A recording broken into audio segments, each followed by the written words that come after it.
This, ladies and gentlemen, is what we call the cultured episode of an anime, and despite the amount of panty talk and panty peeking, which honestly I thought once was enough, but damn did they commit to that, this was actually a pretty great episode at building up the character relationship between Takina as well as Chisato, and just, obviously there's the fear of the death flags, because it does feel like even prior to this anime dropping, if you were to dig into the visual symbolism of the poster image, the flowers and what they typically represent, I mean, it's one of those shows that you're waiting for a character to get shot in the head and not make it out. And given the fact that this isn't just a show with fake guns, like, people can die. I mean, look at the episode, and towards the end, I mean, there's literally giant guns shooting and killing, and it's pretty violent. So the fact that they're really making us connected with these two girls, and how honestly, like, the Yuri vibes were strong before the show even kicked off, really, but given the natural connection between Chisato as well as Takina, it just feels like they're very much building a close bond. How far that bond goes obviously remains to be seen, but given just what this episode did,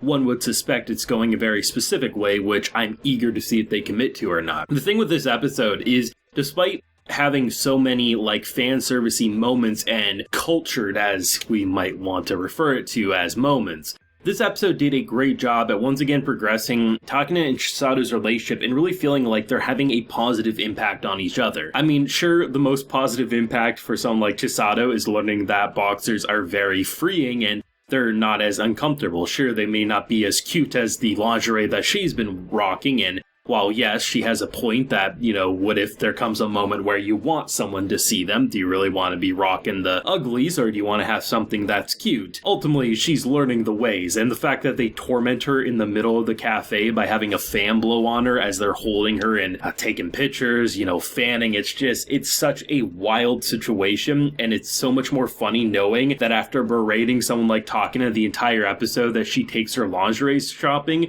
that she in return realizes that she had a point all this time. I love the fact that they just so boldly in your face are just like, hey, after watching her play a VR shooting game and jumping around, she has the suspicion that she may not be rocking the most flattering underwear, so she just completely walks up, lifts up her skirt, so shocked and disgusted that they make an entire date out of it. The fact that they go to the aquarium, the fact that they just really feel like they're bonding more and more while also opening up on those deeper emotional levels. You start the episode with the confirmation that the bullets that someone like Chisato uses, which aren't lethal but pack one hell of a punch, are very hard to aim. Both of them can't hit shit from a distance, which is why she gets so up close and personal so she can't miss, which also in return makes people who are shooting from point blank range miss because they're not used to it. But the fact of the matter is, she's so skilled with lethal bullets when it comes to Takina that she doesn't have to hit a vital organ. So they're talking about the reasons why they go about the way that they do their non-lethal versus lethal killing, and it very much feels like someone like Takina is starting to feel like maybe she doesn't have to kill. The impact that Chisato has had over such a short amount of episodes is insane to look at. The almost emotionless killer she started out as to now someone who's smiling a lot more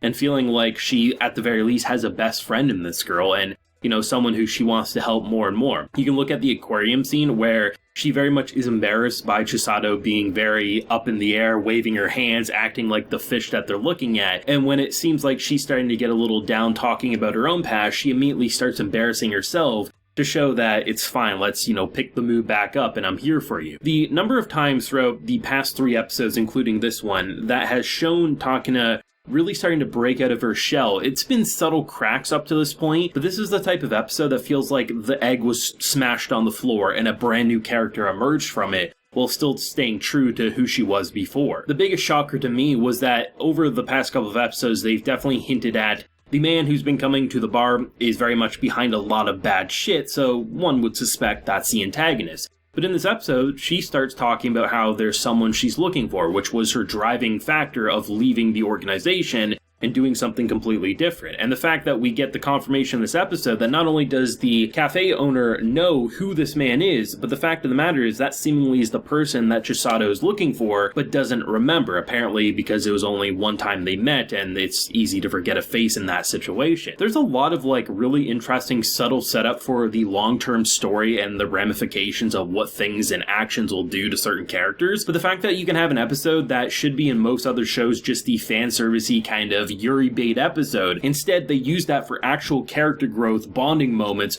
while setting in motion the next big plot point. You have this man in the subway station who has his goon squad just locked and loaded. The subway comes in and then just they're blasting the windows. And then, of course, all the girls come in and just blast them right back. Like, literally everyone other than him ended up dying. That is the most, like, going from, holy shit, who's ever on that, subway train there is about to get killed to, oh shit, the hunters just got massively slaughtered. You can't even call them hunted anymore, because they were just massacred. But it's interesting because in the middle of a moment where you suspect our two main characters would get involved, instead you have someone like Chisato saying, we're not in uniform. Let the people who are deal with it. Like, there's a difference between being a tool that's just here to kill versus being someone who has her own life and you have to learn to go off duty more than you have been. It's really great to see how both of them are having a positive impact on the other without completely disregarding who they were at the start of the show, but feeling like they're becoming better people ultimately who are able to open up and really show those softer sides of their emotions that maybe they sometimes keep hidden. Someone like Chisato, very bubbly, kind of wears her heart on her sleeve,